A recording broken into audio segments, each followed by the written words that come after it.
এই পৃথিবীতে কেউ কাউকে জায়গা করে দেয় না, এখানে জায়গা করে নিতে হয়, ঠিক কিনা বলেন? আপনি যদি পরিশ্রম করেন, পরিশ্রমে যে ঘাম ঝরে শরীর থেকে, পরিশ্রমের ঘামে জন্ম নেয় সফলতার বীজ। আপনি যখন হাড় ভাঙ্গা পরিশ্রম করবেন, এই পরিশ্রমে যে লোনা পানি বেরোবে, যে ঘাম বেরোবে, এই ঘামেই জন্ম নেয় সফলতার বীজ। শ্রমিকের অধিকার শীর্ষক আলোচনা সভায় আপনারা যারা উপস্থিত হয়েছেন, আপনাদের সবাইকে জানাচ্ছি আন্তরিক শুভেচ্ছা এবং অভিনন্দন। আহলান ওয়া সাহলান ওয়া মারহাবান বিকুম ফি হাদাল লিকা আত-তাইয়িব আল মুবারাক। আলহামদুলিল্লাহ, আমরা অত্যন্ত সৌভাগ্যবান যে আমরা এমন একটা ধর্ম পেয়েছি যে ধর্মটা মজলুমকে নিয়ে কথা বলে। The vulnerable people of the society, সমাজে যারা মজলুম, অসহায়, যাদের কথা কেউ বলে না, তাদের অধিকার নিয়ে ইসলাম কথা বলে। আলহামদুলিল্লাহ পড়েন। ইসলাম শ্রমিকের অধিকার নিয়ে কথা বলে, লেবার রাইটস নিয়ে ইসলাম কথা বলে। ইসলাম উইমেন রাইটস নিয়ে কথা বলে, নারী অধিকার নিয়ে কথা বলে। ইসলাম হিউম্যান রাইটস নিয়ে কথা বলে। ইসলাম মানবাধিকার নিয়ে কথা বলে। ইসলাম অ্যানিমাল রাইটস নিয়ে কথা বলে, প্রাণী অধিকার নিয়ে কথা বলে। আল্লাহু আকবার। আপনি চাইলেই একটা প্রাণীকে আঘাত করতে পারবেন না। আমাদের দেশে এটা খুব বাজে একটা কালচার। কুকুর একটা দেখলেই আমরা কি করি? হয় ঢিল ছড়ি, না একটা লাথি মারি। কিছুই করে নাই আপনাকে, পাশ দিয়ে যাচ্ছে, দেখলেই কি ঢিল মারে, লাথি মারে। আরো অনেক জঘন্য জঘন্য কাজ আমরা করি। তাহলে যারাই যেখানে বিপন্ন, মানবতা যেখানে বিপন্ন, সেখানেই ইসলাম হাজির হয়েছে। আলহামদুলিল্লাহ। এজন্য ইসলাম পেয়ে আমরা খুশি না বেজার বলেন? এজন্য প্রত্যেক সালাতের পরে আমরা ঘোষণা দিই, রাদিতু বিল্লাহি রাব্বা ওয়া বিল ইসলামি দীনা ওয়া বি মুহাম্মাদিন নাবিয়্যান ওয়া রাসূলা। আমরা আল্লাহকে রব হিসেবে পেয়ে খুশি, আমরা ইসলামকে দিন হিসেবে পেয়ে খুশি।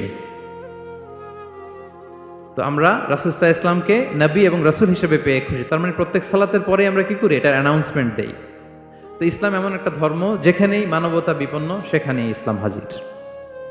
তো আজকে আমরা লেবার রাইটস ইন ইসলাম, ইসলামে শ্রমিকের কি অধিকার, শ্রমিকদের যে রাইটস আছে, অধিকার আছে, এটা নিয়ে ইসলাম কি বলে, এই টপিকে আমরা কথা শুনবো ইনশাআল্লাহ বিইذনিল্লাহ।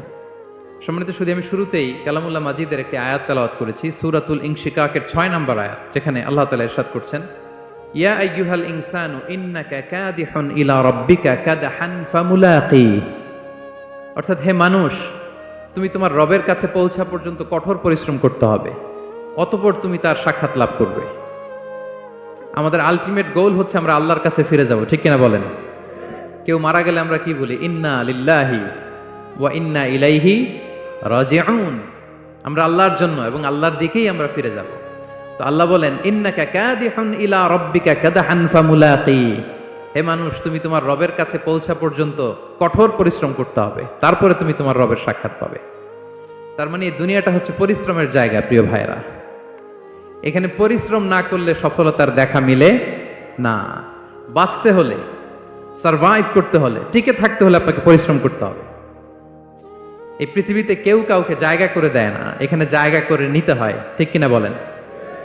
আপনি যদি পরিশ্রম করেন, পরিশ্রমে যে ঘাম ঝরে শরীর থেকে, পরিশ্রমের ঘামে জন্ম নেয় সফলতার বীজ।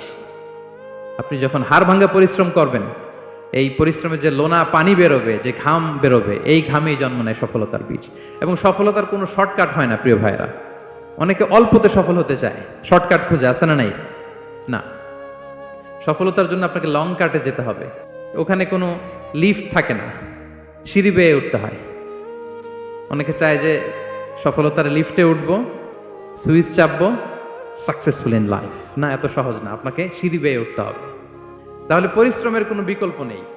এই দুনিয়াটা হচ্ছে পরিশ্রমের জায়গা, সংগ্রামের জায়গা। আপনি সফল হতে হলে আপনাকে পরিশ্রম করতে হবে, করতেই হবে। আর পরিশ্রমে কোনো লজ্জা নেই। আমি বিভিন্ন আমার আলোচনায় বলি, কাজে লজ্জা নেই। কিসে লজ্জা নেই? আওয়াজ করে বলুন সবাই। কাজে লজ্জা নেই। লজ্জা হচ্ছে অলসতায়, লজ্জা হচ্ছে হাত পাতায়, লজ্জা হচ্ছে অকর্মণ্যতায়। কাজে লজ্জা আছে? লজ্জা কিসে বলেন সবাই? লজ্জা হচ্ছে অলসতায়, অকর্মণ্যতায়। যারা কাজ না করে ফুটানি মারে, ওইটাতে লজ্জা। অনেকে আছে ফুটানি মারে, আছে না? নাই, কাজ করে না, শো অফ, ফুটানি। এই ফুটানিতে লজ্জা, কিন্তু পরিশ্রমে কোনো লজ্জা নেই। এজন্য আল্লাহ তাআলা বললেন, ইয়া আইয়ুহাল ইনসান ইন্নাকা কাদিহুন ইলা রাব্বিকা কাদহান ফামুলাকি। হে মানুষ, তোমার রবের কাছে পৌঁছা পর্যন্ত তোমাকে পরিশ্রম করতে হবে। হাড় ভাঙা পরিশ্রম করে আমার কাছে আসতে হবে, তবেই সফলতা মিলবে। অন্য আয়াতে আল্লাহ তাআলা বলছেন, লাকাদ খলাকনাল ইনসানা ফি কাবাদ, নিশ্চয়ই মানুষকে আমি কষ্ট এবং পরিশ্রম নির্ভর করে তৈরি করেছি। এই পৃথিবীতে টিকে থাকতে হলে তাকে পরিশ্রম করতে হয়, কষ্ট করতে হয়। এবং দুনিয়ার এই সাইকেলটা যদি দেখেন, দিন এবং রাতের যে সাইকেল, রাতকে আল্লাহ বানিয়েছেন ঘুমের জন্য, রেস্ট নেওয়ার জন্য, বিশ্রামের জন্য, আর দিনকে আল্লাহ বানিয়েছেন কর্মচঞ্চল করে, কাজের জন্য। দিনের মধ্যে কর্মস্পৃহা আছে। আল্লাহ তাআলা সূরা নাবাতে বলছেন, ওয়াজআলনান নাহারা মাআশা, আমি দিনকে বানিয়েছি কর্মচঞ্চল। দিনে আপনি কাজ করবেন, হাড় ভাঙা পরিশ্রম করবেন, তবেই সফলতা ধরা দিবে, ঠিক কিনা বলেন? তাহলে প্রথমে আমরা জানলাম এই পৃথিবীতে পরিশ্রম করতেই হবে, পরিশ্রমের কোনো বিকল্প নেই। সফল হতে চাইলে কি করতে হবে? আওয়াজ করে বলবেন, কি করতে হবে? এবং ইসলাম এই পরিশ্রমকে উৎসাহিত করে, পরিশ্রমের মাধ্যমে যে ইনকাম, এটাকে উৎসাহিত করে। বিষ্ণু ঈসা ইসলাম বলেন, মা আকালা আহাদুন তাআমান কাত্তু খায়রান আইয়াকুলা মিন আমালি ইয়াদাই, মানুষ পরিশ্রম করে তার দুই হাত দিয়ে উপার্জন করে যে জীবিকা নির্বাহ করে, এর চেয়ে শ্রেষ্ঠ জীবিকা পৃথিবীতে আর নেই। আল্লাহু আকবার। আপনারা যারা কষ্ট করে ঘাম ঝরিয়ে উপার্জন করেন, এই পৃথিবীতে এর চেয়ে শ্রেষ্ঠ উপার্জন আর হতে পারে? পরিশ্রম করে ঘাম ঝরিয়ে আপনি যে রিজিক এর বন্দোবস্ত আপনার হয়, এই খাবারের চেয়ে শ্রেষ্ঠ খাবার পৃথিবীতে হতে পারে? এরপর বিষ্ণু ঈসা ইসলাম বললেন, ওয়া ইন্না নাবিয়াল্লাহি দাউদ আলাইহিস সালাম কানা ইয়াকুলু মিন আমালি ইয়াদি, আল্লাহর নবী দাউদ আলাইহিস সালাম তিনি নিজ হাতের উপার্জন থেকে খেতেন। সুবহানাল্লাহি বিহামদি। তিনি আর্মর বানাতেন, যুদ্ধাস্ত্র, তিনি বর্ম বানাতেন, নিজ হাতে বর্ম বানিয়ে, যুদ্ধাস্ত্র বানিয়ে বিক্রি করে সেটা দিয়ে জীবিকা নির্বাহ করতেন। আল্লাহু আকবার। তাহলে পরিশ্রমের কোনো বিকল্প নেই। শ্রমের মাধ্যমে যে উপার্জন, এটা শ্রেষ্ঠ উপার্জন। তাই শ্রমজীবী যারা আছেন, মনক্ষুণ্ণ হবেন না, মন ছোট করবেন না। You are the super hero, you are the super hero, you are the remittance fighter of our country. এজন্য রাস্তা দিয়ে যখন হাঁটবেন, বুক ফুলিয়ে হাঁটবেন, আর বস্তা ভরে টাকা নিয়ে দেশে ফিরবেন, ঠিক কিনা বলেন? বুক ফুলিয়ে হাঁটতে হবে। এজন্য আমি আমার প্রিয় মাতৃভূমি বাংলাদেশের গভর্নমেন্টকে অনুরোধ করব, আমাদের শ্রমজীবী ভাইদের যাতে সুবিধা হয়, এই ব্যবস্থা আপনাদের করতে হবে। বিনীত অনুরোধ রাখবো। শ্রম মন্ত্রণালয়ে যারা দায়িত্বে আছেন, স্পেশালি তাদেরকে রিকোয়েস্ট করব, আমাদের শ্রমজীবী ভাইদের যেন কোনো কষ্ট না হয়, কারণ তাদের পাঠানো রেমিটেন্সে সচল থাকে আমার দেশের অর্থনীতির চাকা। তারা ভালো থাকলে ভালো থাকবে বাংলাদেশ। ভেরি সিম্পল, ঠিক কিনা বলেন? আমার যে ভাইটা পরিচ্ছন্নতা কর্মী, রাস্তা ক্লিন করে, এয়ারপোর্টে ওয়াশরুম ক্লিন করে, একজন পরিচ্ছন্নতা কর্মী, তারও 20 থেকে 30 হাজার টাকা বাংলাদেশে ঢোকে প্রতি মাসে। আপনি চিন্তা করতে পারেন? হ্যাঁ, 6টা মাস যদি রেমিটেন্স বন্ধ হয়, শ্রীলঙ্কার চেয়েও খারাপ অবস্থায় বাংলাদেশে চলে যাবে। Just only 6 months. ভয়ঙ্কর অবস্থা হবে বাংলাদেশে। এটা আল্লাহর পক্ষ থেকে একটা স্পেশাল রাহমা, মার্সি এন্ড ব্লেসিংস, যে আমাদের রিজিকের তাগিদায় সারা বিশ্বে যে কাজ করতে হয়, আমরা কাজ করি আর দেশে টাকা পাঠাই, আর সচল থাকে আমার দেশের অর্থনীতির চাকা। আলহামদুলিল্লাহ পড়েন। সো বাংলাদেশের গভর্নমেন্টকে আমি বিনীত অনুরোধ জানাবো, শ্রম মন্ত্রণালয়কে অনুরোধ জানাবো, এয়ারপোর্ট অথরিটিকে অনুরোধ জানাবো, আমার শ্রমজীবী ভাইদের সাথে ভালো আচরণ করুন, তাদের সাথে কোঅপারেট করুন। বিশেষ করে যতগুলো দূতাবাস আছে সারা বিশ্বে, বাংলাদেশের যে মিশনগুলো, দূতাবাসগুলো, আমার শ্রমজীবী ভাইদের যে কোনো কাজকে অগ্রাধিকার ভিত্তিতে আপনারা সার্ভিস দিন। এটা দিতেই হবে, ঠিক কিনা বলেন? তারা ভালো থাকলে ভালো থাকবে বাংলাদেশ। তো এই জন্য শ্রমের কোনো বিকল্প নাই। নিজ হাতে উপার্জিত অর্থ, নিজ হাতে উপার্জিত কামাই, এটা শ্রেষ্ঠ কামাই। তো আলহামদুলিল্লাহ আজকের অডিয়েন্সের মধ্যে শ্রমজীবী ভাইয়েরা বেশি। আলহামদুলিল্লাহ পড়েন। এটা আমাদের সৌভাগ্য। এই যে বাংলাদেশে এখন চাকরি নাই, চাকরির বাজার মন্দা, মাস্টার্স পাস করে বেকার টোটো কোম্পানির ম্যানেজার, এরকম আছে না নাই? তার বিপরীতে আল্লাহ তাআলা আপনাদেরকে মালয়েশিয়া নিয়ে আসছে। প্রতি মাসে আপনি টাকা পাঠান, আলহামদুলিল্লাহ। আপনি বাংলাদেশের যে উন্নয়ন, বাংলাদেশের যে ডেভেলপমেন্ট, এই যে স্মার্ট বাংলাদেশ বলে বলে মন্ত্রীরা মুখে ফেনা তুলে ফেলে, এটার গর্বিত অংশীদার আপনি, ঠিক কিনা বলেন? আপনি গর্বিত অংশীদার। You are the contributor, you are the real contributor. আপনার অবদানে বাংলাদেশ আজকে সচল, আলহামদুলিল্লাহ। সো মন ছোট করার কোনো সুযোগ নেই। নিজ হাতে উপার্জিত কামাই, এটা পৃথিবীর শ্রেষ্ঠ কামাই, আলহামদুলিল্লাহ। পরিশ্রমের মাধ্যমে যে উপার্জন, এটাকে ইসলাম আমাদেরকে উৎসাহিত করে। শুধু নামাজ, রোজা, জিকির এগুলো নিয়ে ইসলাম আমাদেরকে পড়ে থাকতে বলেনি। কোরআনিক অর্ডার হচ্ছে আপনার নামাজ শেষ, আপনি বেরিয়ে পড়বেন, কাজে বেরিয়ে যাবেন। ফাইদা কুদিয়াতিস সালাতু ফান্তাশিরু ফিল আরদি ওয়াবতাগু মিন ফাদলিল্লাহ। বিধানটা কার বলুন? আওয়াজ করে বলুন, বিধানটা কার? এটা কোরআনিক ভার্ডিক্ট, কোরআনের বিধান। নামাজ শেষ, গোল হয়ে বসে জিকির করতে বলে নাই আল্লাহ। আল্লাহ বলেছে ফান্তাশিরু ফিল আরদ ওয়াবতাগু মিন ফাদলিল্লাহ, জমিনে ছড়িয়ে পড়ো, আল্লাহর রিজিক তালাশ করো। নামাজ শেষ, বেরিয়ে যাবেন। কৃষক চলে যাবে মাঠে, শ্রমজীবী চলে যাবে ফ্যাক্টরিতে, শিক্ষকরা চলে যাবে তাদের শিক্ষা প্রতিষ্ঠানে, কর্পোরেট ওয়ার্ল্ডের লোকেরা চলে যাবে তাদের প্রতিষ্ঠানে। ডেভেলপমেন্ট করতে হবে, সিভিলাইজেশন করতে হবে। নামাজের পরে গোল হয়ে বসে থাকা চলবে না। কি ব্যালেন্স দেখেছেন ইসলাম? আজান হয়েছে তো মসজিদে আসো, নামাজ শেষ বেরিয়ে পড়ো, আলহামদুলিল্লাহ। কি ভারসাম্যপূর্ণ ইসলাম। ফাইদা কুদিয়াতিস সালাতু ফান্তাশিরু ফিল আরদ, যখন সালাত শেষ জমিনে ছড়িয়ে পড়ো, আল্লাহ রিজিক অন্বেষণ করো। তাহলে শুধু নামাজ রোজার মধ্যে ইসলাম নয়, আপনাকে কর্মঠ হইতে হবে, পরিশ্রম করতে হবে, হাড় ভাঙা পরিশ্রম। বিশ্বনবী সাল্লাল্লাহু আলাইহি ওয়াসাল্লাম অত্যন্ত পরিশ্রমী ছিলেন। He started his first career as a shepherd. সুবহানাল্লাহ। ওনার প্রথম ক্যারিয়ার উনি রাখাল হিসেবে শুরু করেছেন। রাখালরা যে কাজ করে, অর্থাৎ মরুভূমিতে ভেড়া, মহিষ, ভেড়া, ছাগল, তারপর বকরি, দুম্বা, এই চরানোর কাজগুলো দিয়ে বিষ্ণু ইসলাম তার ক্যারিয়ার শুরু করেছেন as a shepherd. Vishnu Islam বলেন, সহিহ বুখারীর বর্ণনা, মা বাআসাল্লাহু নাবিয়্যান ইল্লা রাআল গানাম। আল্লাহ তাআলা এই পৃথিবীতে এমন কোন নবী পাঠায় নাই যে নবীরা ছাগল চড়ায় নাই। সুবহানাল্লাহ পড়বেন না? সাহাবারা বললেন, ওয়া আনতা ইয়া রাসূলুল্লাহ, হে আল্লাহর নবী, আপনিও ছাগল চড়িয়েছেন? বিষ্ণু ইসলাম বললেন, নাআম, আমিও ছাগল চড়িয়েছি।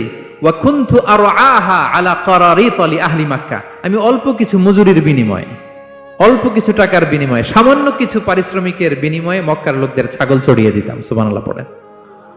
ছাগল হচ্ছে খুব টেরা প্রাণী, ডানে টানলে বায়ে যায়, বায়ে টানলে ডানে যায়। তাদেরকে একসাথে করা অ্যাজ এ শেফার্ড, এটা মরুভূমিতে খুব কষ্টের কাজ।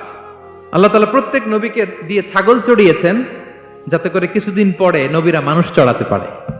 সুবহানাল্লাহ।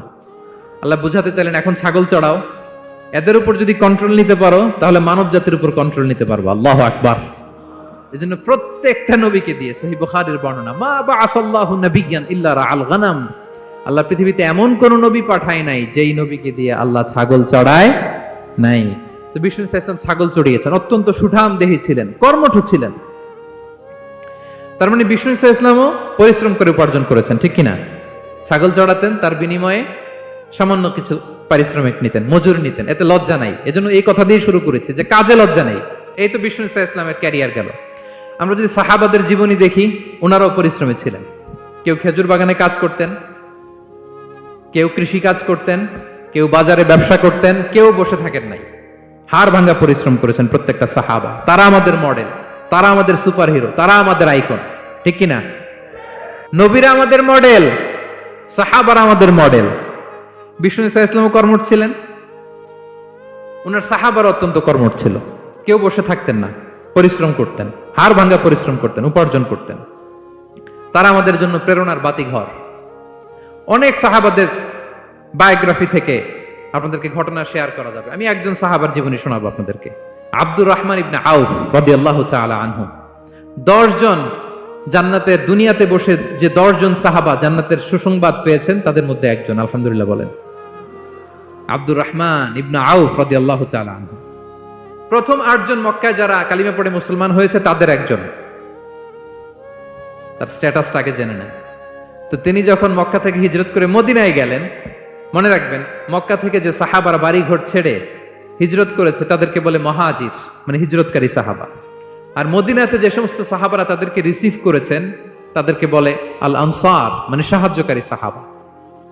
তো যারাই হিজরত করে মক্কা থেকে মদিনায় যেত, বিষ্ণু ইসলাম মদিনার কোন সাহাবীর সাথে তার ভাই পাতিয়ে দিতেন, আল মুআখাত, ব্রাদারহুড করে দিতেন, দায়িত্ব দিতেন যে তুমি এই সাহাবীকে দেখবে। তো আব্দুর রহমান ইবনে আউফ রাদিয়াল্লাহু তাআলা আনহু যখন হিজরত করে গেলেন, তার দেখভাল করার জন্য যে সাহাবীর দায়িত্ব পড়ল তার নাম হচ্ছে সাআদ ইবনে রাবিয়া, আনসারী সাহাবী রাদিয়াল্লাহু তাআলা আনহু। বিষ্ণু বললেন, সাআদ, আব্দুর রহমান ইবনে আউফ তোমার ভাই। ভাই বানিয়ে দিলেন। কি বানিয়ে দিলেন? তুমি তাকে টেক কেয়ার করবে, সে হবে তোমার মেহমান। সুবহানাল্লাহ।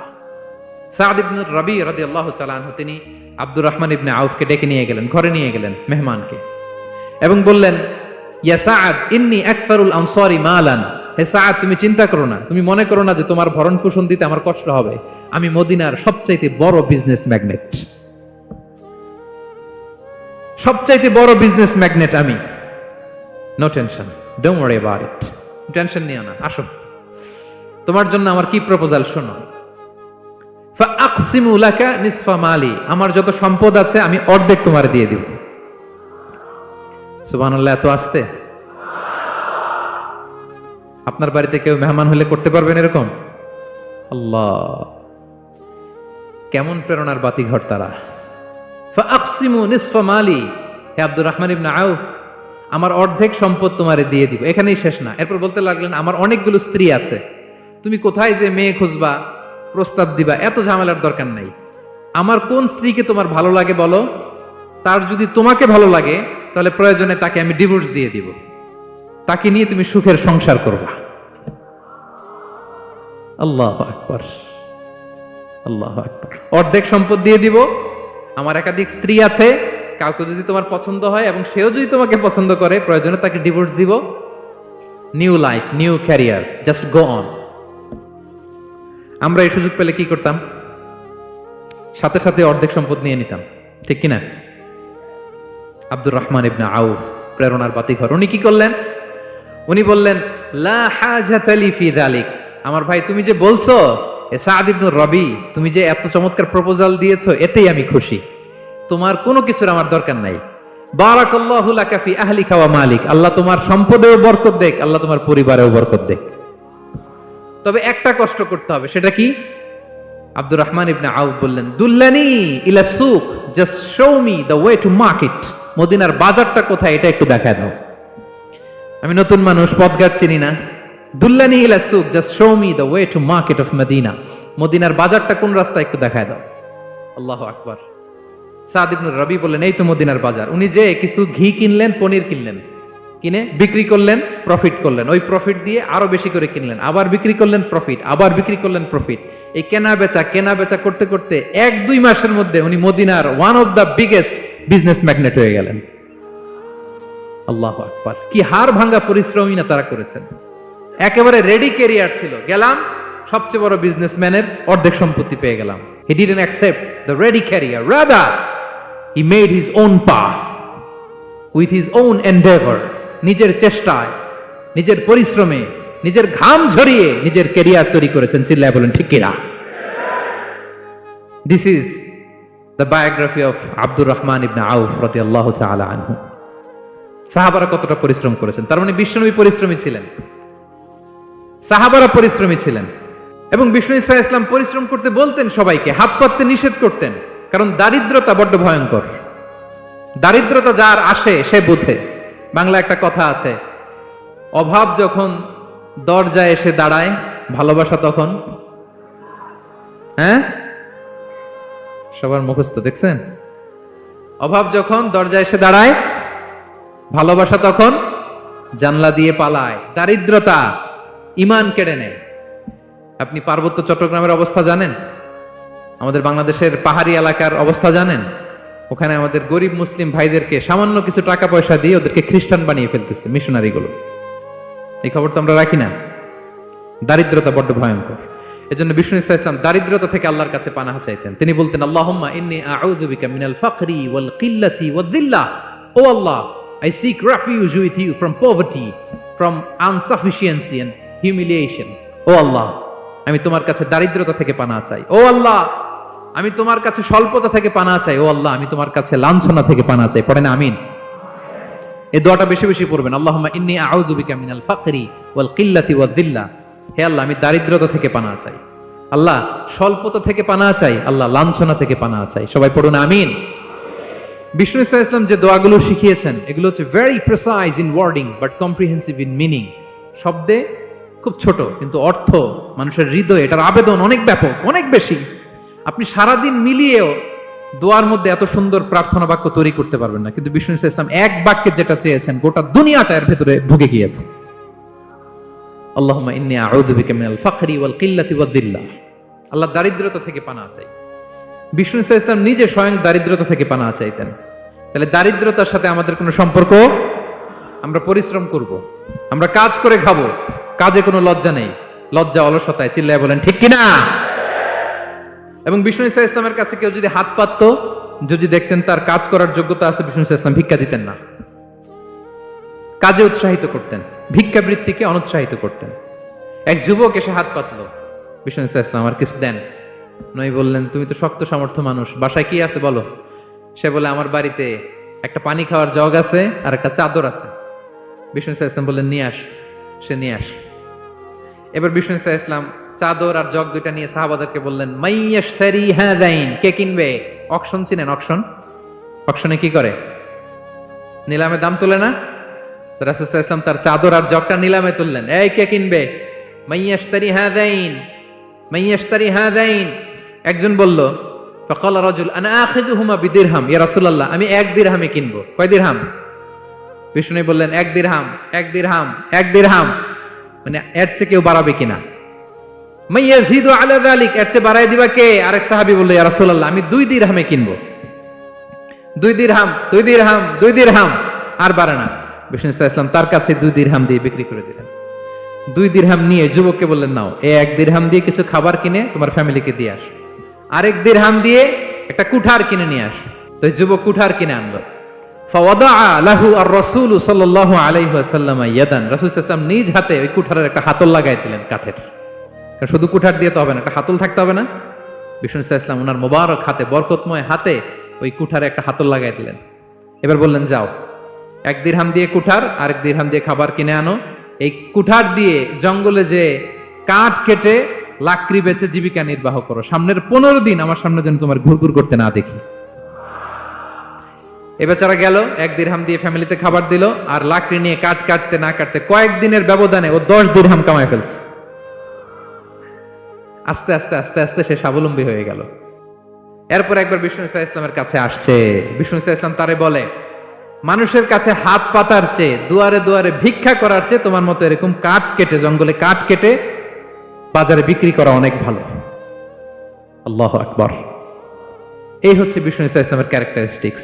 তিনি ভিক্ষাবৃত্তিকে অনুৎসাহিত করতেন। এই যে গল্পটা, what is the moral of the story? কি শিখলাম?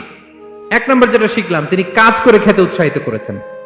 চাইলেই বিষ্ণু ইসলাম ওই 2টা জিনিস বিক্রি করে 2 দিরহাম দিয়ে বলতে পারতেন যাও 2 দিরহাম দিয়ে খাবার কিনো। ওই বেলা খেয়ে রাতের বেলা আরেক দুয়ারে যায় ভিক্ষা করতো, ঠিক কিনা বলেন? কথা বুঝতেছেন? 2 দিরহাম দিয়ে যদি খাবার কিনতো তো দুপুরে খেয়ে রাতে কি করতো?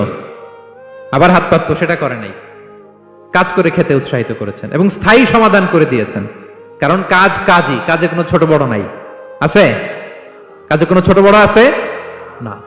তাহলে ইসলাম আমাদেরকে পরিশ্রমী হতে শেখায়, কর্মমুখী হতে শেখায়। ইসলাম কতটা কর্মমুখী ধর্ম দেখেন। বিষ্ণু ইসলাম বলেন ইন কামাতিস সাআ ওয়া ফি ইয়াদি আহাদিকুম ফাসিলা, কেউ যদি দেখে কিয়ামত হয়ে যাচ্ছে, কি হয়ে যাচ্ছে? সবাই বলুন। কেউ যদি দেখে কিয়ামত হয়ে যাচ্ছে আর তার হাতে একটা চারা বীজ আছে, গাছের চারা। কি আছে? গাছের চারা। সে গাছের চারা রোপণ করতে গেছিল, ওদিকে যায় দেখে কিয়ামত শুরু হয়ে গেছে। বিষ্ণুনবী বলেন ফাইন ইসতাতাআ আন লা তাকুমা হাত্তা ইয়াগরিসাহা ফালইয়াগরিসহা, সে যদি পারে কিয়ামত হওয়ার আগেই ওটা রোপণ করে দিতে, সে যেন তাড়াতাড়ি করে রোপণ করে দেয়। আল্লাহু আকবার। ইসলাম কতটা কর্মমুখী ধর্ম। কিয়ামত শুরু হয়েছে, বিষ্ণু বলেন তার উপর কিয়ামত আসার আগে সে যদি চান্স পায় চারা বীজটা যেন রোপণ করে দেয়। আর আমরা এখন আখিরুজ্জামান, দাজ্জাল আসবে, কিয়ামত হয়ে যাবে, 2025 সালেই হবে, এগুলো বলে কাজকর্ম সব বন্ধ করে দিচ্ছে। এরকম ডাকাইতে আছে না নাই? হ্যাঁ বলেন, আছে না নাই? তা আখিরুজ্জামান কি আপনারা এটা শিখায়, এই লেসন শিখায়? আখিরুজ্জামান আসবে, দাজ্জাল আসবে, তো আপনার সমস্যা কি? দাজ্জাল আসবে দেখেই তো আপনাকে বিজনেস করে এমন টাকা কামাইতে হবে যাতে করে দাজ্জাল আসলে আমি আমার অর্থ দিয়ে মুজাহিদিন ভাইদেরকে সহায়তা করতে পারি। দাজ্জাল আসবে তো আপনার প্রবলেম কি? আপনার বডি বিল্ডিং করতে হবে, আপনার ফ্যামিলিকে তারবিয়া দিতে হবে, আপনার সোসাইটিকে সমৃদ্ধ করতে হবে, আপনাকে সভ্যতার কারিগর হইতে হবে। আপনার সব কাজ আপনি আরো বাড়াই দিবেন দাজ্জালের প্রশ্ন আসলে। এখন দাজ্জাল আসবে, 25 সালেই আসবে, 26 সালেই কিয়ামত হবে, কি হবে ক্যারিয়ার দিয়ে, আর কি হবে ব্যবসা করে, এরকম আছে না নাই? এরকম করা যাবে? বিশ্বনবী কি বললেন? কিয়ামত হইতেছে, তুমি দেখতেছো চাক্ষুষ বিলা আয়ান, দেখতেছো কিয়ামত হইতেছে, আর তুমি গাছ লাগাইতে গেছিলা। যদি সুযোগ হয় কিয়ামত হওয়ার আগে আগে কি করো? গাছ লাগাও। সুবহানাল্লাহ পড়বেন না? প্রিয় ভাইয়েরা, আমরা যেন পরিশ্রমী হই, আমরা যেন কর্মঠ হই, আমরা যেন অলস না হই। বিষ্ণু ইসলাম অলসতা থেকে আল্লাহর কাছে পানা চাইতেন। আল্লাহ আমাদেরকে বোঝার তৌফিক দান করুক, আমরা পড়ি আমিন। আল্লাহ নবী সাল্লাল্লাহু আলাইহি ওয়াসাল্লাম শুধু পরিশ্রম করতে বলেছেন এমন নয়, তিনি পরিশ্রমীদেরকে পছন্দ করতেন। এক সাহাবীর সাথে তিনি মুসাফা করলেন, দেখলেন হাতটা বড্ড খসখসে, তিনি শ্রমিক, শ্রমজীবী সাহাবী। এটা যখন তিনি শুনতে পেলেন, তিনি পরম মমতায় আলতো করে ওই সাহাবীর, শ্রমিক সাহাবীর হাতে তিনি চুমু খেলেন। আল্লাহু আকবার। এবং ওনার আন্ডারে যারা কাজ করত তাদের সাথে বিষ্ণু ইসলামের যে আচরণ, ওনার যে শ্রমিক, ওনার যে খাদেম, তাদের সাথে বিষ্ণু ইসলামের যে ডিলিং, শুনলে আপনি অবাক হয়ে যাবেন, অবাক হয়ে যাবেন। আপনি কারো ব্যাপারে যদি রিয়েল ইনফরমেশন চান, আপনি কয়েকটা জায়গায় নক করতে হবে। এক নাম্বার, ধরেন যে একজন বড় সাহেব, তার আসল তথ্য যদি চান, তার বউকে জিজ্ঞেস করেন। কারা জিজ্ঞেস করবেন? ওয়াইফকে জিজ্ঞেস করবেন, স্ত্রীকে, আসল তথ্য পাবেন। 2 নাম্বার, তার বাড়ির দারোয়ানকে জিজ্ঞেস করবেন। কাকে? 3 নাম্বার, তার ঘরের কাজের বুয়া, সব জানে উনি, ওই কাজের বুয়া থেকে রিপোর্ট নেবেন, ঘরে যে কাজ করে। 4 নাম্বার, তার ড্রাইভার, দারোয়ান, কাজের বুয়া, ওয়াইফ, এদের কাছ থেকে যদি আপনি জিজ্ঞেস করেন, ফলের বিড়াল বেরিয়ে আসবে। ঠিক কিনা বলেন? তো আসেন বিষ্ণু ইসলামের যে খাদেম, কর্মচারী, তারা একটু জিজ্ঞেস করি বিষ্ণু ইসলামের আচরণ কেমন ছিল। বিষ্ণু ইসলামের খাদেমের নাম হচ্ছে আনাস রাদিয়াল্লাহু আনহু। আলহামদুলিল্লাহ, খাদিমুর রাসূলিল্লাহ, বিষ্ণু ইসলামের খাদেম। আসেন ওনাকে জিজ্ঞেস করি যে বিষ্ণু ইসলামের আচরণ কেমন ছিল। আনাস রাদিয়াল্লাহু তাআলা আনহু বলেন, খাদিমতুন নবিয়্যা 10 সিনিন, আমি বিষ্ণু ইসলামের 10 বছর খেদমত করেছি, 1-2 বছর না, 10 বছর বিষ্ণু ইসলামের খেদমতে আমি নিয়োজিত ছিলাম। ফামা ক্বালা লি লিমা সানা'তা ওয়ালা লিমা লা সানা'তা, 10 বছরের মধ্যে একদিনও কখনো বলে না, এ আনাস এটা কেন করলা, এ আনাস এমনটা কেন হলো, এটা কেন করলা না, একদিনের জন্য বলে নাই। কেন এটা করছো, কেন এটা করো নাই, এরকম কোনো প্রশ্ন আমাকে কোনোদিন করে নাই। সুবহানাল্লাহ। আনাস রাদিয়াল্লাহু তাআলা আনহু কি ভুল করেন নাই? করছেন। ছোট মানুষ তো, একেবারে ছোট বাচ্চা ছিলেন। ওনার আম্মা যখন আনাস রাদিয়াল্লাহু তাআলা আনহুকে নিয়ে আসছে, বিষ্ণু ইসলাম মক্কা থেকে হিজরত করে মদিনায় আসলেন, সবাই বিশ্বনবীকে ঘিরে ধরলো, সবাই বিশ্বনবীকে সালাম দেয়, মুসাফা করে, হাদিয়া দেয়।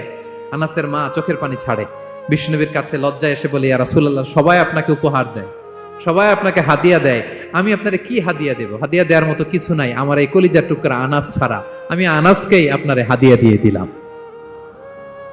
ইয়াখদুমুকা ইয়া রাসূলুল্লাহ, হে নবী, আনাস আপনার খেদমত করবে, আপনার অজুর পানি এনে দিবে, আপনার মেসওয়াকটা এনে দিবে, আপনার জুব্বাটা এনে দিবে, আমি আমার কলিজার টুকরা, আমার নাড় ছেঁড়া ধন আনাসকেই আপনারে উপহার দিয়ে দিলাম।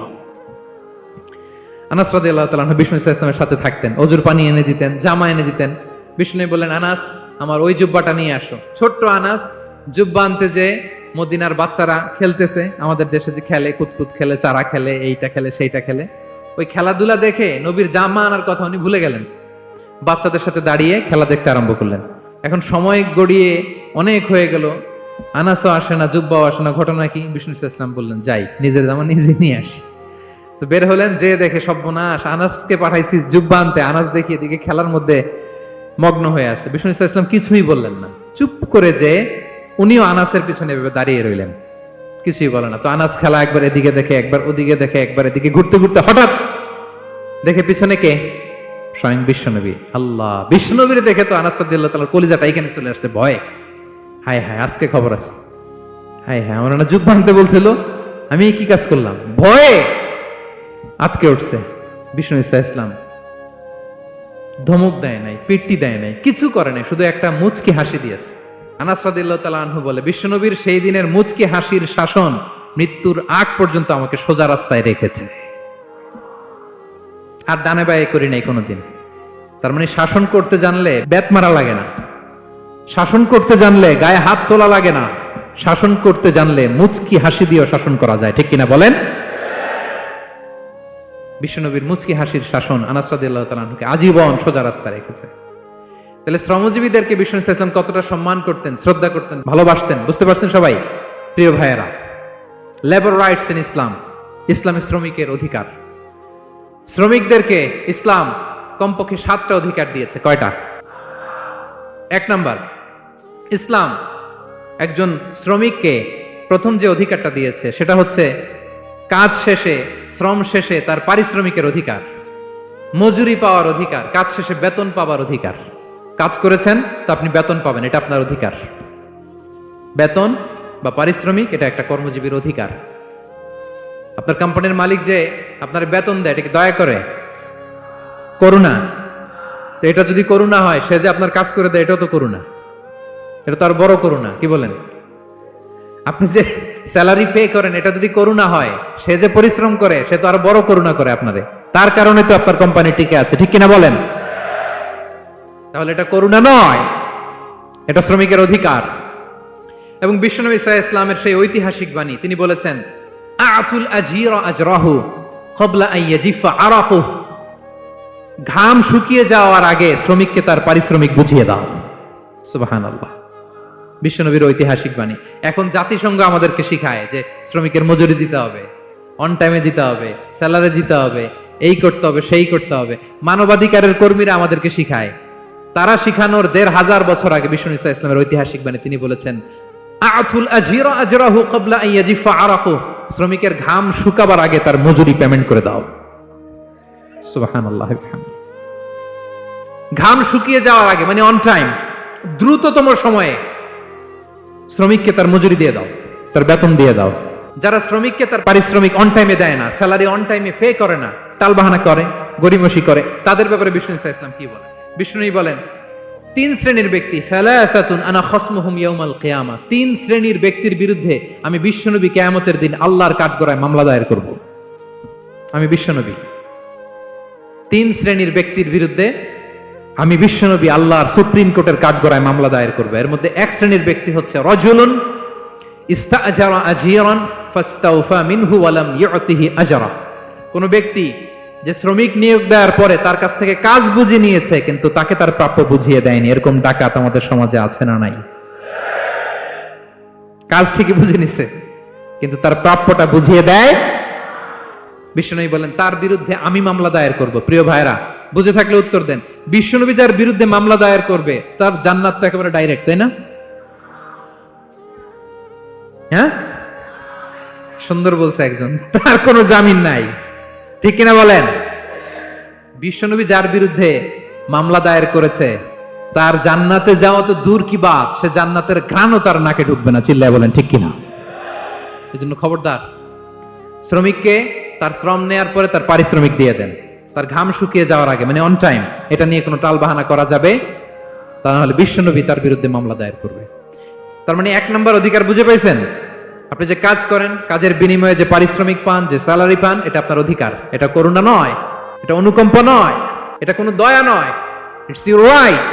এটা আপনার অধিকার। আওয়াজ করে বলুন তো, গলা ফুলিয়ে, এটা আপনার কি?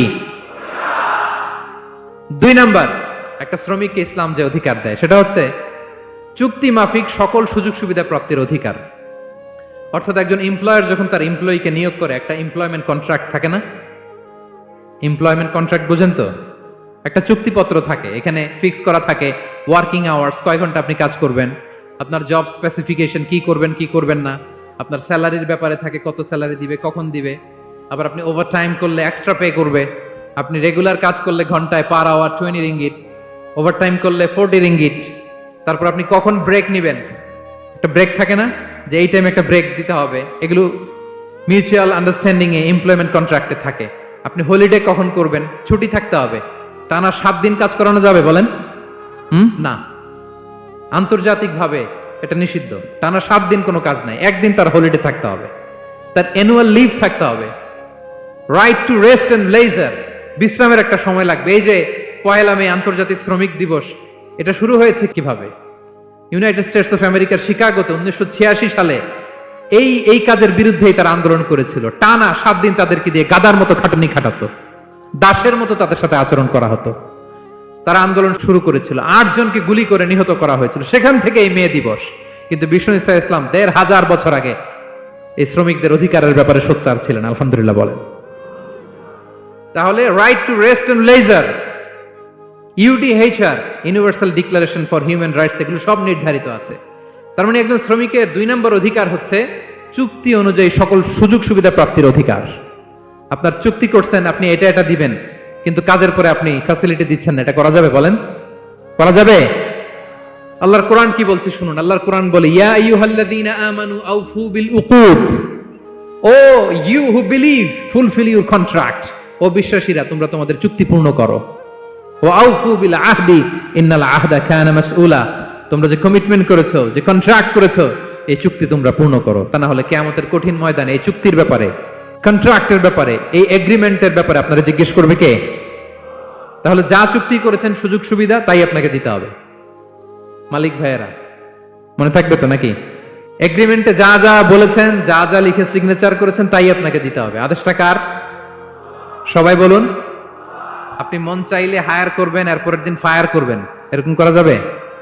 হ্যাঁ, চাইলে হায়ার ফায়ার, মন যা চায় তা করবেন, এটা করা চলবে না।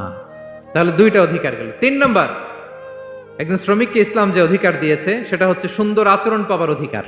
তিনি আপনার ফ্যাক্টরির ওয়ার্কার, আপনার স্টাফ, এজন্য যা মনে চায় তা আচরণ করবেন, দাসের মতো আচরণ করবেন। এটা করা যাবে? আওয়াজ করে বলেন, করা যাবে? বিষ্ণু ঈসা ইসলাম ইন্তেকালের আগে পুরা উম্মাকে 2টা বিষয় ওসিয়ত করেছেন। আওয়াজ করে বলুন তো কয়টা? 1 নম্বর হচ্ছে নামাজ। 1 নম্বর কি? আসসালাত। আসসালাত, রুহু বের হওয়ার আগে, ইন্তেকালের আগে বিষ্ণু বলেন আসসালাত, আসসালাত, নামাজ, নামাজ। উম্মতেরা নামাজের ব্যাপারে সতর্ক হও। 2 নম্বর তিনি বলেছেন ওয়ামা মালাকাত আইমানুকুম, তোমাদের অধীনস্থ যারা আছে তাদের ব্যাপারে সচেষ্ট হও, তাদের প্রতি সদয় হও, তাদের সাথে খারাপ আচরণ করো না। এটা কখন বলছেন? জুমার খুতবার সময়, সাহাবীদের সাথে গল্প করার সময়, বিবিদের সাথে আলোচনার সময়। কখন? Just right before his death. এখনই রুহু বেরোবে, ইন্তেকালের আগে তিনি বলেছেন উম্মতেরা আসসালাত, নামাজ, উম্মতেরা ওমা মালাকাত আইমানুকুম, তোমাদের কর্মচারীদের সাথে খারাপ আচরণ করো না। তাহলে 3 নাম্বার হচ্ছে শ্রমিকদের সুন্দর আচরণ পাবার অধিকার, তাদের সাথে খারাপ আচরণ করা যাবে না। বিষ্ণু ঈসা ইসলাম শ্রমিকদের রাইটস, অধিকারের ব্যাপারে এতটা সোচ্চার ছিলেন, বিদায় হজের মতো, বিদায় হজের যে বাণী, যে ভাষণ, এই ঐতিহাসিক ভাষণেও বাদ যায়নি শ্রমজীবীদের কথা। সুবহানাল্লাহ পড়েন। বিদায় হজের ভাষণে বিষ্ণুনবী বলেছেন আরিকাকুম, আরিকাকুম আতইমুহুম মিম্মা তাকুলুন ওয়াকসুহুম মিম্মা তালবাসুন। খবরদার ও আমার উম্মতেরা, এই ভাষণের পরে আর বড় কোনো ভাষণ আমার পক্ষ থেকে তোমরা পাবে না। তোমাদের কর্মজীবী, তোমাদের শ্রমিক, তোমাদের ওয়ার্কার, তোমাদের স্টাফদের ব্যাপারে সাবধান থাকো। তোমরা যা খাবে তাদেরও তা খাওয়াবে, তোমরা যা পড়বে তাদেরও তা পড়তে দিবে, তাদের প্রতি তোমরা সদয় হবে। বিদায় হজের বাণী তো বিষ্ণু ঈসা ইসলাম আপনাদের কথা ভুলে নাই। আলহামদুলিল্লাহ পড়েন। কি রহমতের নবী ছিলেন, কি মায়ার নবী ছিলেন। শ্রমজীবীদেরকে বিষ্ণু ঈসা ইসলাম এতটা ভালোবাসতেন। তাহলে 3 নাম্বার যে অধিকার ইসলাম একজন শ্রমিককে দেয় সেটা হচ্ছে সুন্দর আচরণ পাবার অধিকার। দেখবেন যে মালিক বা যে এমপ্লয়ার ভালো আচরণ করে, সব শ্রমিককে তাকে ভালোবাসে, তার জন্য দোয়া করে। আপনি মালিক হয়ে অসুস্থ, দেখবেন আপনার ওয়ার্কার গুলো জায়নামাজ বিছিয়ে সেজদায় পরে আপনার জন্য কাঁদে। এরকম আছে না নাই? মালিক হলে তো এরকম মালিক হইতে হবে, এমপ্লয়ার হলে তো এরকম হওয়া চাই, ঠিক কিনা বলেন? তাহলে আমরা শ্রমজীবীদের সাথে ভালো আচরণ করব, পারা যাবে তো ইনশাআল্লাহ? ইনশাআল্লাহ। 4 নাম্বার, কর্মক্ষেত্রে নিরাপত্তার অধিকার। শ্রমজীবী ভাইদের যে ওয়ার্ক প্লেস আছে সেখানে তাদের নিরাপত্তা থাকতে হবে, সেফটি মেজারমেন্ট থাকতে হবে। অনেক জায়গায় দেখি আয়রন ফ্যাক্টরিগুলোতে যারা কাজ করে, আল্লাহু আকবার, আপনারা ভিডিও ক্লিপসে দেখবেন যে কি ভয়ঙ্কর সেখানকার অবস্থা। ডিহাইড্রেশন, এক একজন অসুস্থ হয়ে যায়। সেখানে তাদের পর্যাপ্ত পানির ব্যবস্থা নাই, এটা নাই সেটা নাই। এমন এমন ফ্যাক্টরিতে আমাদের অনেক ভাইরা কাজ করে, কেমিক্যাল ফ্যাক্টরি, মাস্কও নাই। এরকম ডাকাইতে আছে না নাই? কেমিক্যাল ফ্যাক্টরিতে যারা কাজ করবে এদেরকে মাস্ক দিতে হবে, এদেরকে হ্যান্ড গ্লাভস দিতে হবে। নির্মাণ শ্রমিক যারা আছে তাদেরকে হেলমেট দিতে হবে। প্রত্যেকটা ফ্যাক্টরিতে ফায়ার এক্সটিংগুইশার লাগবে, আগুন লাগলে অগ্নি নির্বাপক যে যন্ত্র, এগুলোর দরকার আছে না নাই বলেন? গাদার মতো ঢোকার জায়গা নাই, বেরোয়ার জায়গা নাই, সেফ এন্ট্রি নাই, সেফ এক্সিট নাই। হাজার হাজার মানুষ কাজ করে, আগুন লাগলে সব পুড়ে ছাই। এরকম হয় না? প্রিয় ভাইরা বলেন, আওয়াজ করে বলেন, হয় না এরকম? অহরহ আমরা দেখি বাংলাদেশ। অগ্নি নির্বাপক যন্ত্র নাই, না, এটা করা যাবে না। আগুন লাগলে কিভাবে আপনি আগুন নেভাবেন, কিভাবে তাদের সেফটি সিকিউরিটি এনশিওর করবেন, এগুলো সব আগে থেকে নির্ধারণ থাকতে হবে। তাহলে 4 নাম্বার হচ্ছে নিরাপত্তা অ্যাজ এ এমপ্লয়ার, এটা আপনাকে এনশিওর করতে হবে। 5 নাম্বারে সাধ্যের বাইরে কোনো কাজে বাধ্য না করার অধিকার। সাধ্যের বাইরে কিছু আপনি তার উপর চাপিয়ে দিতে পারবেন, এমন হেভি ওয়ার্কলোড দিতে পারবেন না যেটা তার শরীরে কুলায় না। এরকম ডাকাইত আছে যে পারে না, তারপরে তার উপর কাজ চাপিয়ে দেয়, আছে না নাই? বলেন বলেন। ওয়ার্কারের স্বাস্থ্যহানি হয়, অঙ্গহানি হয়, এবং এমন ছোট ছোট বাচ্চাদের দিয়ে কাজ করায়, শিশু শ্রম, এটা তো আইনত দণ্ডনীয় অপরাধ, এটা করা যাবে না।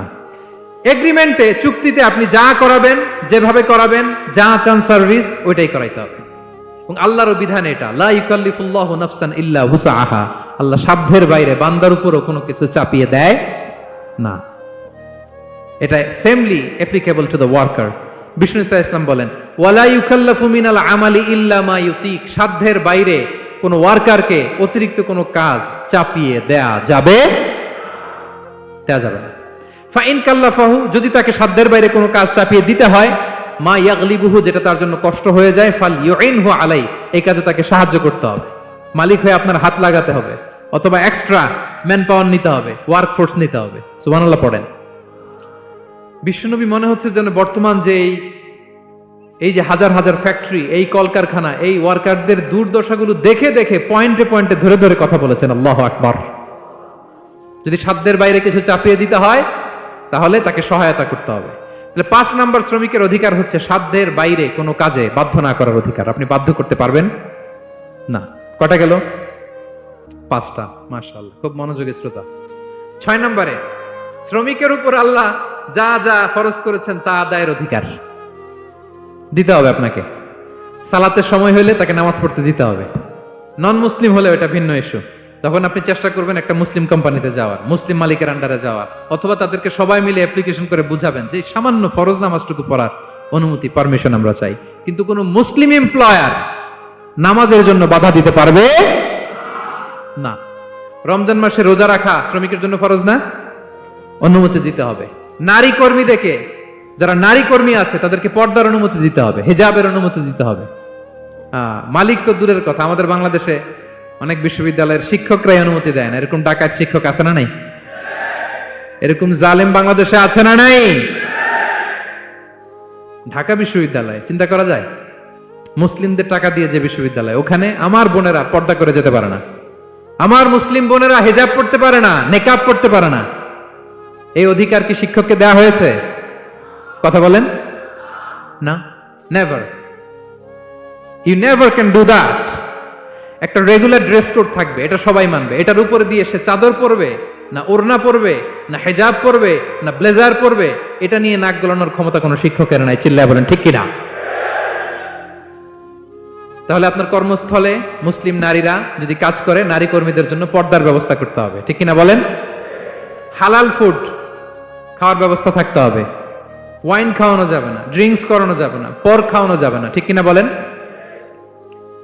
আপনার কোম্পানিতে আপনার শ্রমিককে দাড়ি রাখতে চাইলে দাড়ি রাখার অনুমতি দিতে হবে, ঠিক কিনা বলেন? দাড়ি রাখা ওয়াজিব। দাড়ি রাখা কি? কোন কোন মতে সুন্নাতে মুআক্কাদা, যেটাই আমরা বলি একজন মুসলিমের জন্য এটা আবশ্যক।